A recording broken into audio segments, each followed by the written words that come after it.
Ficou muito legal essa porta, ficou muito bonita.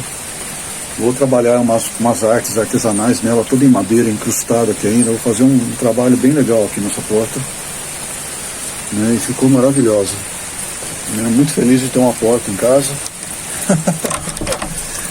Era uma casa que não tinha nada, né? Não tinha, né, aquela musiquinha, né? Agora já está tendo, já tem uma porta, já tem uma fechadura, né? E tem uma outra portinha que eu construí ali já também, vou mostrar para vocês.